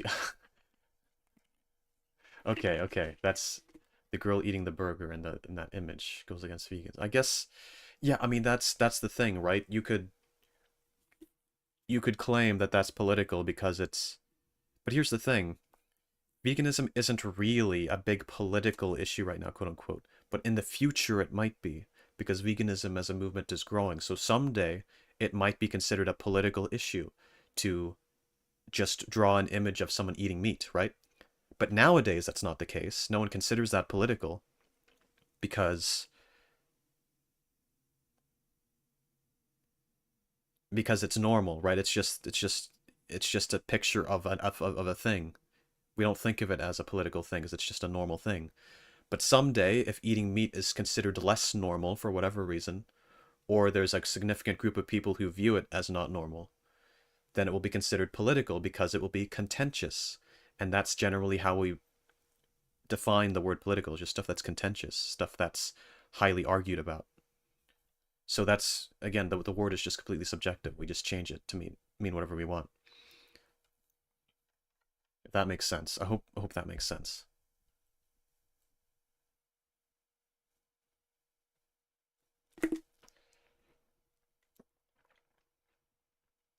What kind of religion? No such thing as Catholicism. It's full of depictions of evil. All right, what I should have said was portraying it as like good, right? So Catholicism would draw images of like demons and stuff, right? But they would be highly against you making a character that's a demon and then making them like a good guy, because that would be glorifying the demons. And that's one thing that religious people are oftentimes highly against, which is glorifying evil things. Now, I think it's okay to glorify evil things, as long as you're not actually trying to make people do those things. I think it's okay to make you can draw like a you can draw you can make a game where you murder a bunch of people. And technically that is quote unquote glorifying evil because you're portraying an evil act and you're making someone else do it for fun. But I don't think that's wrong. I think it's okay to do that because you're not actually harming real people. The aesthetic of evil is not itself evil, is what I say. And I apply that to all forms of fiction. So I think you can write about anything. Yeah, anime girl eating burger, very political. Have you ever thought about how it's anime? To some people that's controversial. Um, I guess some people don't really like anime. Uh, I know there's a lot of Twitter discourse, but I'm not up to date with it because I haven't been on Twitter recently. I used to be involved in like terminally online Twitter discourse. People would talk about all sorts of crap. You know, a lot of...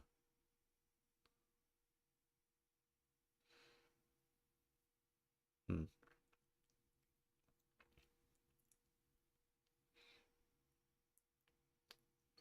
Yeah, I don't know. I don't think...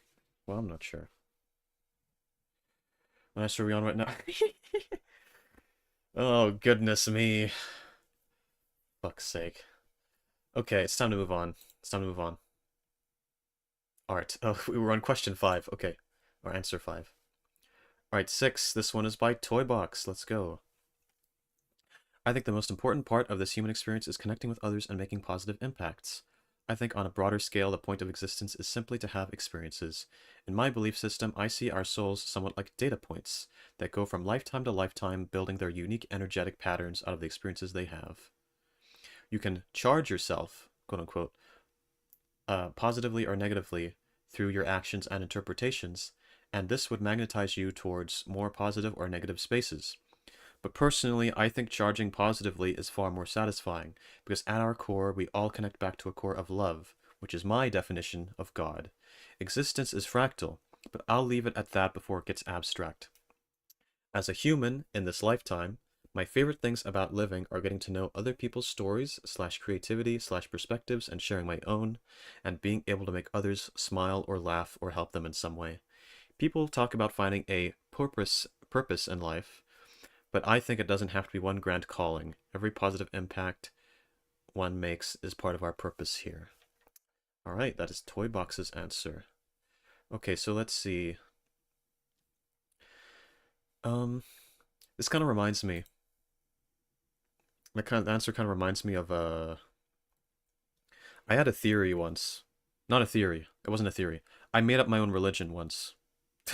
I made up my own religion where the way reincarnation works in this religion is that instead of being reincarnated as like just another person in this world, you're actually reincarnated as someone in another world. So it's like the isekai religion basically. But like you don't carry over your memories or anything. Every time you die, you're reborn in a new world and you have like the energy of and like based on how good you were in this life, you're that determines the kind of world you'll end up next in because there's some worlds that are very dystopian and horrible and war torn and some that are very nice and luxurious, and so that decides like what world you move up to, and there's like better and better worlds and worse worlds, and it's just like a big multiverse, and you're reincarnated somewhere else in the multiverse. And I made up a lot of lore for it as well. I made up this lore about how if you fall in love with someone and you have like a really strong connection together, a romantic connection together, then you'll actually be reborn into the same world next time, and then you'll be destined to like meet each other again. But then you won't be destined necessarily to get back together again. It's like you get another chance to be together. So yeah, yeah, a cult. I mean, I didn't get anyone to join, so it didn't really end up becoming a cult. But it would have been cool if it did go somewhere. But yeah, I had some lore built about that. All hail Prophet Exhibit. That's right. All right.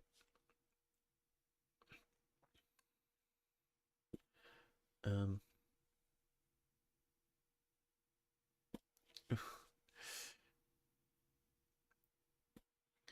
Was teaching Peachy about this chronically online Twitter lolcow. That's how I know I'm too far gone. Yeah, Twitter. Hello, Misty. Welcome. We're talking about all sorts of crazy things right now. By the way, I'm probably not going to do the gaming after this because this answer reading segment is going on so long.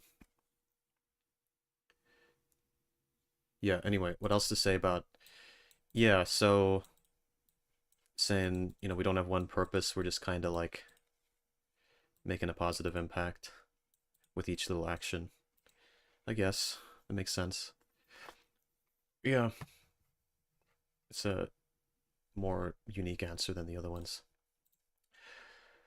All right, let's move along to the next answer. Let's go. All right. Oh my god. This one was definitely by this one is left anonymous, but this one was definitely by Salad. This one was definitely by you, Salad. You can't fool me. What do you believe is the most important thing in life? Fortnite porn.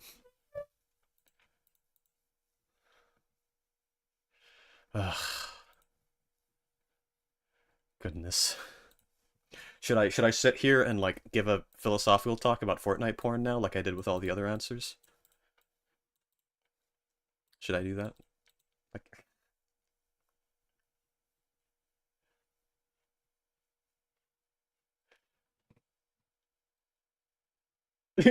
Okay, yeah, that was me.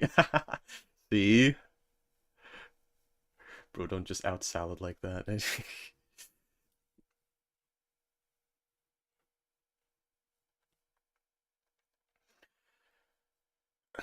Yeah, I can tell it's you.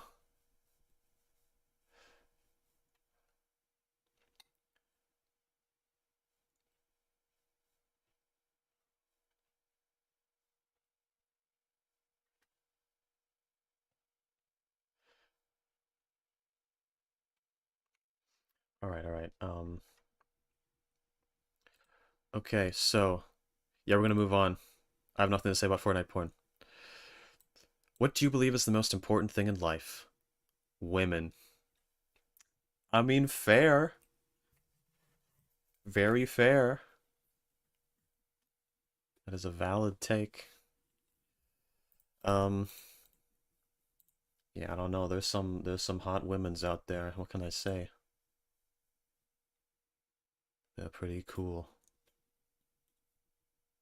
Yeah.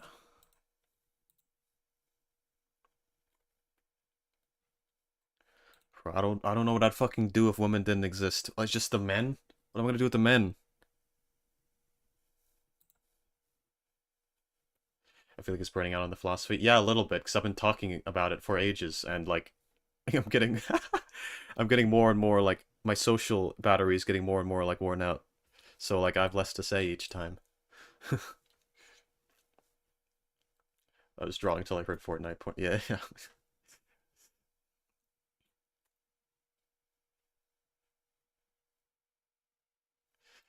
Women. Salad, was this one also you? Was this one also you, Salad? This one might have also been you.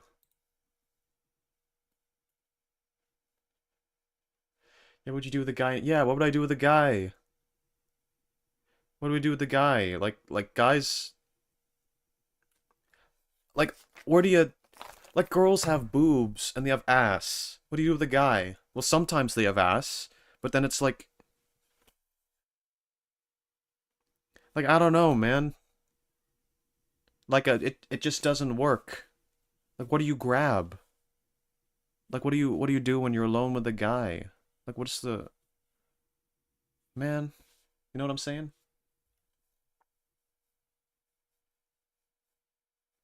Okay, yours wasn't. Okay, no, you didn't do the. Okay.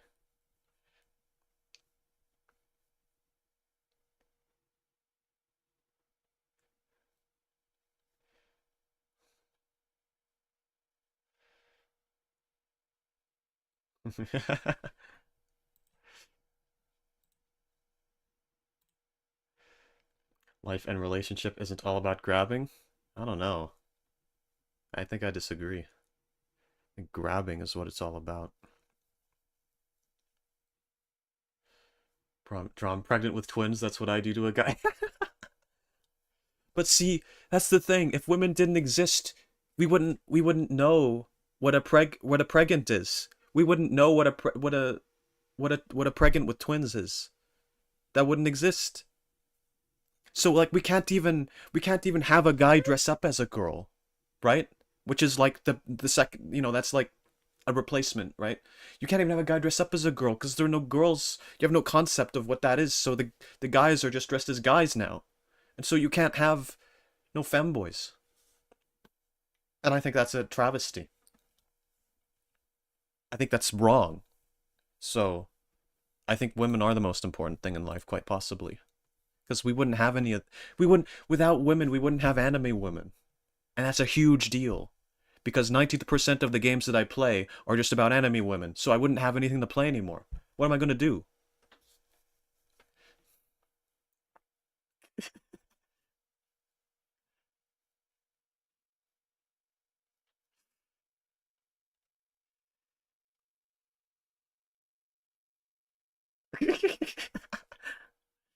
You all concern me. That's fair.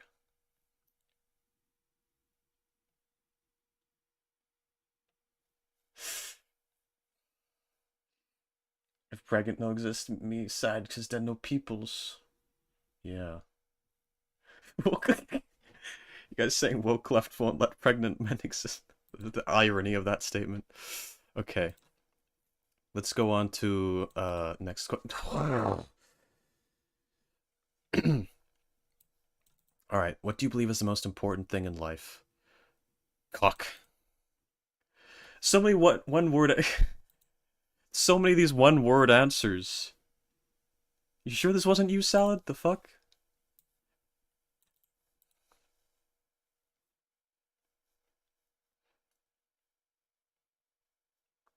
90% of games I watch people play have hot anime girls. Fair enough. The hope is that one day I can be a pregnant man. You can do it. If there's a will, there's a way. If there's a hole, there's a way.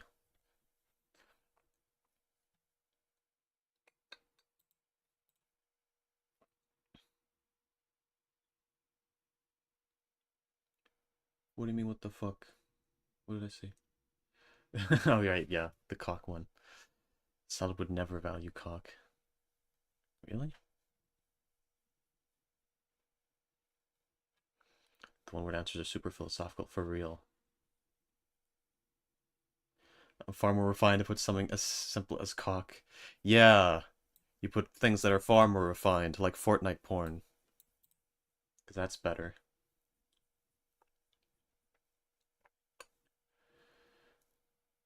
Alright, I'm gonna move on to the next one.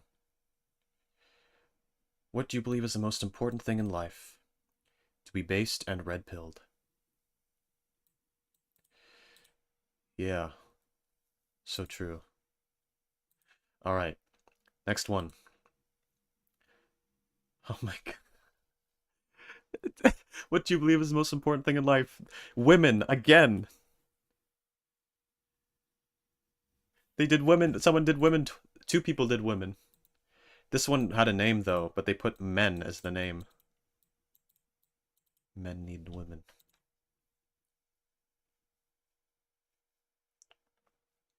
Yeah, they devolved.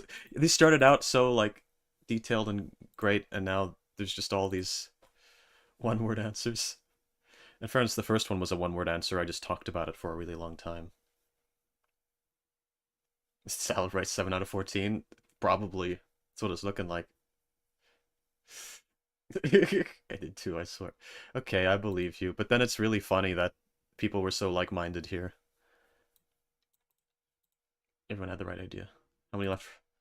Only 3 more left. Okay. Going to number 12. What do you believe is the most important thing in life? Friends, family, and life itself. I'm sure you're getting this answer a lot. Funnily enough, no one has said friends or family. I would have thought people, I actually also would have thought people would have been writing like family. But no one has written family. People have written like love, right? So like friends, I guess. But like, no one's written family. Which surprises me because that is like one of the things people value most. I think it might just be that my chat is filled with people who like don't really like their families or have bad relationships with their parents. So that might be why. Can't blame you. I'm not a family person myself.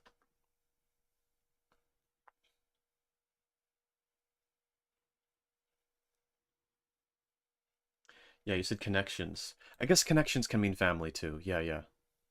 Yeah, friends, family. Yeah, I guess family counts as a connection.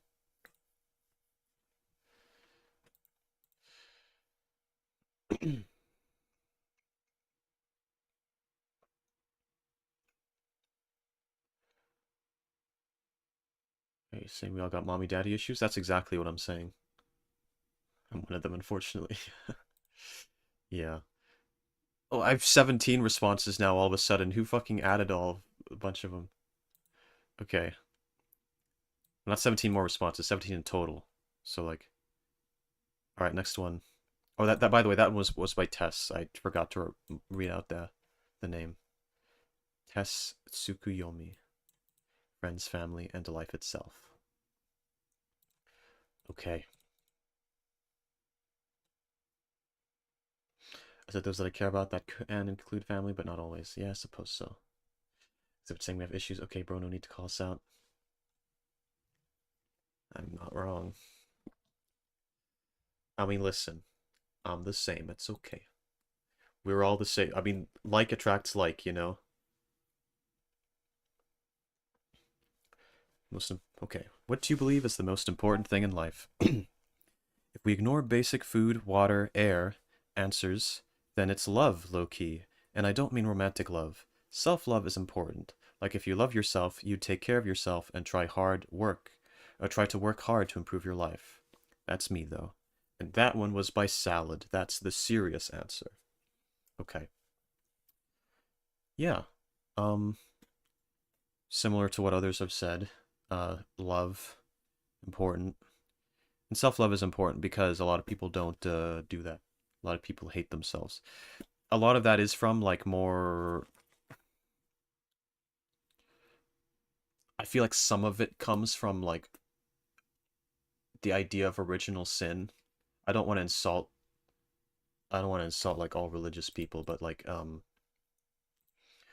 the idea of original sin kind of teaches you that like everyone is evil, and certain sects of like religion do kind of raise people believing that like you all kind of suck, right? And you should, and it's kind of bad to like love yourself because that's like a sin. You're like being overly prideful if you love yourself. You're not supposed to do that. You're only supposed to rely on God's love. That kind of thing. That's sort of the kind of energy that I got being raised sometimes. So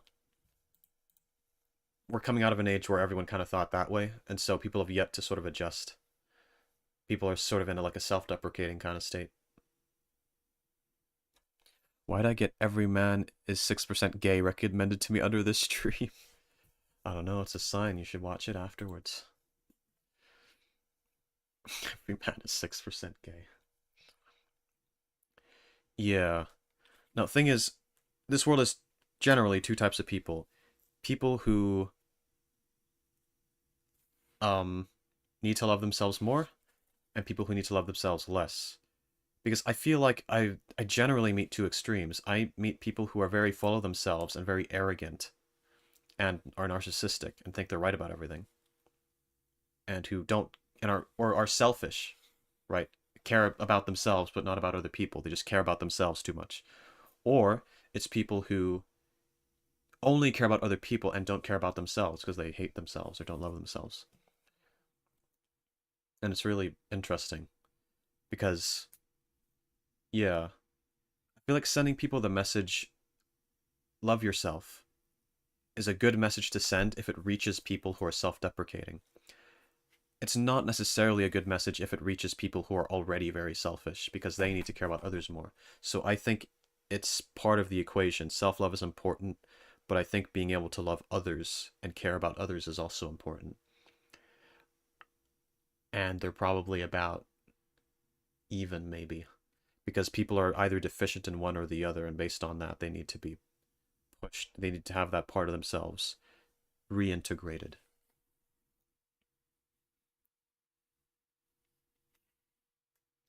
No, yeah, I think I'm a terrible person, and it's hard to grow out of that, especially when I'm told that I'll always be a bad person because I grew up Catholic. Yeah, that is something that they teach a lot in religion. They sort of teach you that you're a bad person because everyone is evil. And I don't like that at all. I don't think people should be taught that they're just evil, just for existing, for the crime of existing. That's one thing that I really disliked when I was younger, the idea of that we're just evil for existing, that we deserve to suffer for all of eternity just because we exist. You know, that's just, I don't think that's right. I don't think people deserve to suffer for all of eternity because of that. Just just by default, you know. In fact, I don't think anyone deserves to suffer for eternity, even like really bad people. But yeah, I just can't accept that way of thinking. I don't think that's right. I think that people can be bad, but they're bad for reasons. And you know, we don't yeah, I don't know, whatever, I said it already. I'm not evil, I just get no bitches. Real. Hamburger. Oh no, that's hamburger.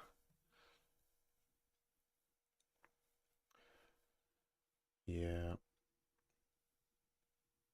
Oh yeah, not to mention religion will tell you to like feel extra bad if you're gay. They're like, "Why are you gay?" Why are you gay?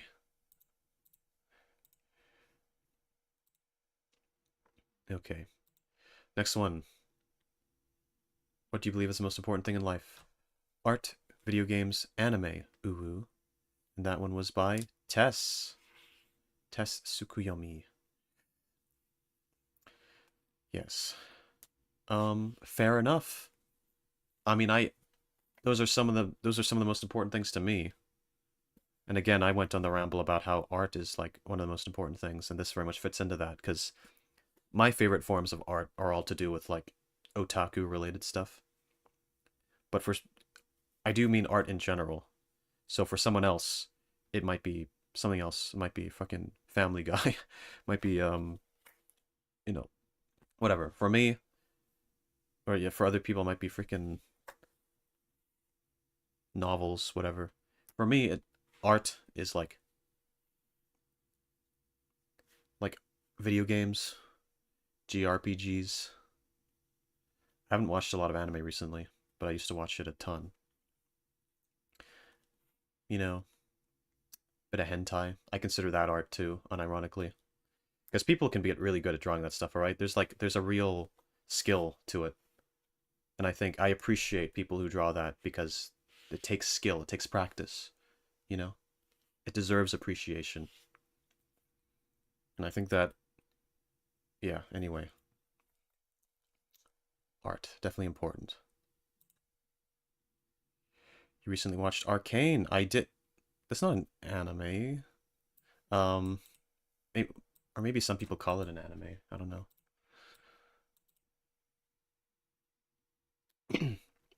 Okay. What do you believe is the most important thing in life? Reddit porn. Salad. Did you add this on? This is one of the ones that was added on, like, recently, during stream. So, Reddit porn.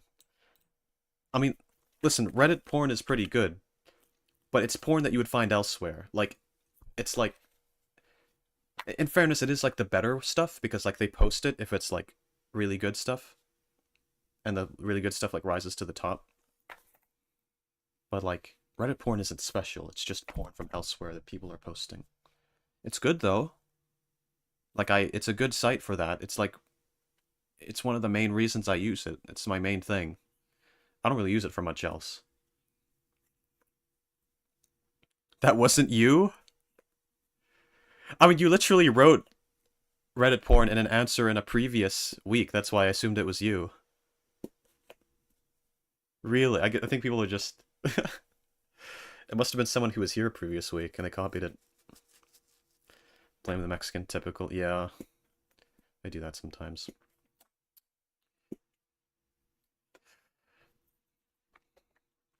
Alright, yeah, Reddit porn. Nothing else to say about that. Let's go. Move on. Oh my god! What do you believe is the most important thing in life? Cock. Cock is the only important thing in my life. I am a cock slut. The only value in my life is to serve cock. Yes, I am a man. Thomas? Was this you? Didn't write a name, but I don't know. Whenever I think of cock sluts, I think of Thomas.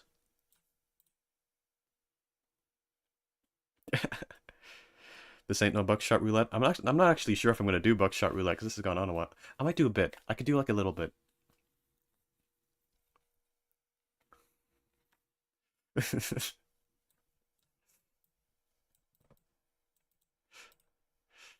All right, all right. Um, what do you believe is the most important thing in life? This is the last one, by the way. So if you want to add one on, you better do it quickly. What do you believe is the most important thing in life? It's important to build up a good reputation so people don't think you submit stupid responses to Menhera Monday. Submitted by Salad. That's so real. Yeah, you got yourself a reputation, all right. Now everyone thinks it's you. Or maybe just me. I forget if everyone else thought it was you.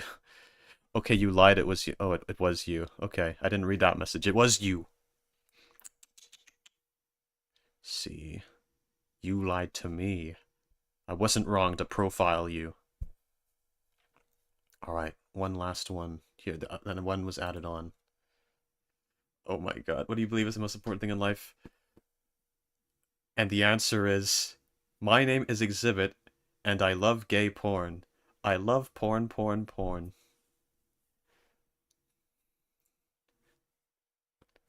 This isn't an answer. You can't just say your name's Exhibit. That's me. I'm Exhibit. Get out of here. Stop that.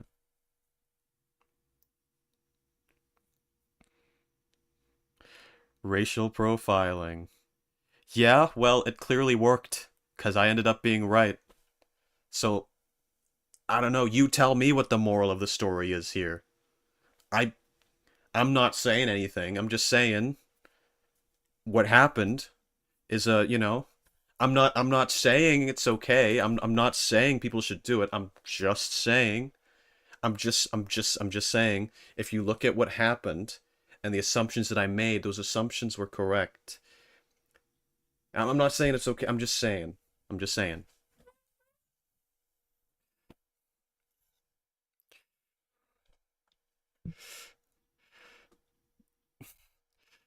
There's two exhibits. Oh god, which one do I shoot? Not me.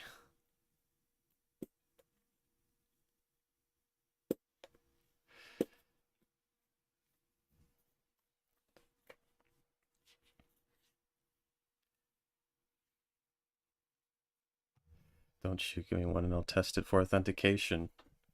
Don't shoot yourself. Okay, we got one more. We got one more. Oh my god. What do you believe is the most important thing in life? To not racially profile salad. Sent by salad, of course. Goodness me.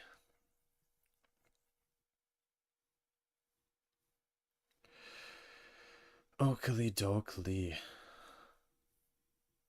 Um, that is all the messages. That is all the answers. Just one more response. I think I read that. I think that was a delay. I'll refresh though. Nope, I read it.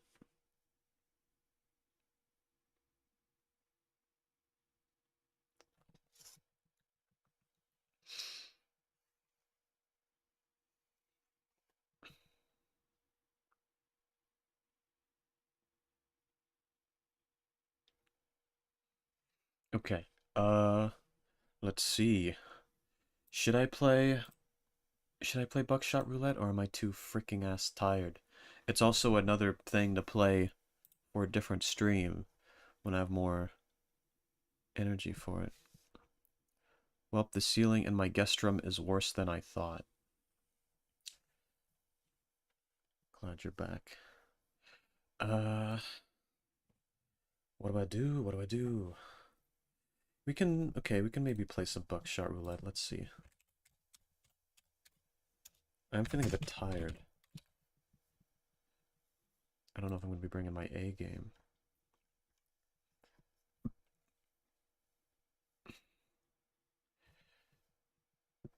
Do whatever you want. I'm feeling indecisive, though.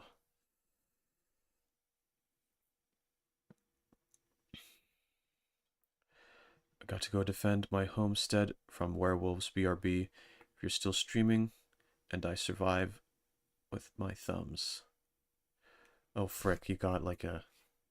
You being attacked on like a game? Is it like Clash of Clans or some shit? Like something similar to that?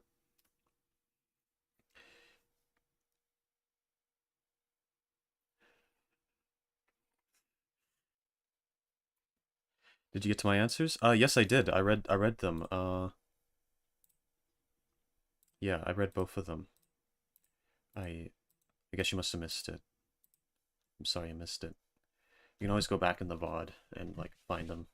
Like I could read them out again, but that wouldn't be the same because I would not be like giving my like first impressions.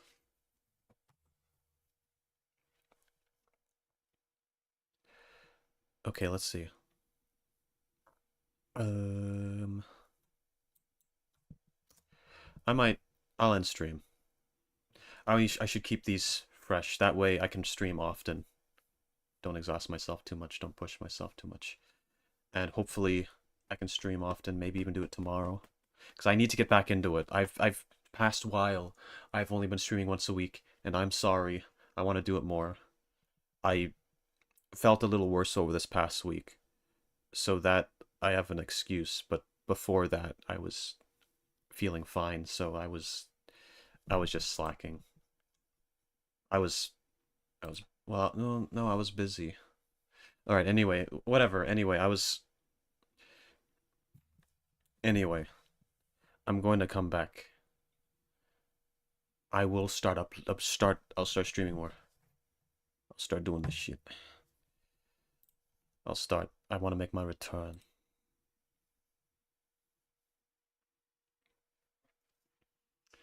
All right, thank you all for coming to the stream. You're all super cool.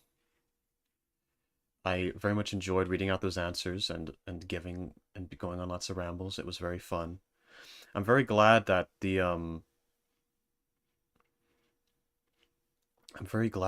answers are like that I'm able to make a whole stream out of just reading the answers. That's kind of cool. Because it wasn't that way in the beginning, but that's because I asked like less provocative questions. But now I'm asking very philosophical things. I'm also talking more. I think it's just me bringing out my philosophical side more, so it really helps. So yeah. Remember guys, you posted a new video, go watch? Yes. That's on my ASMR channel though, not this one, if you guys are interested in that kind of content. But yeah. Um, yeah, I'm glad that I was able to make a whole stream out of just reading that stuff. It was very fun, very cool, and I like bringing that side of myself out. Without further ado, I will see you in the next stream. Bye-bye.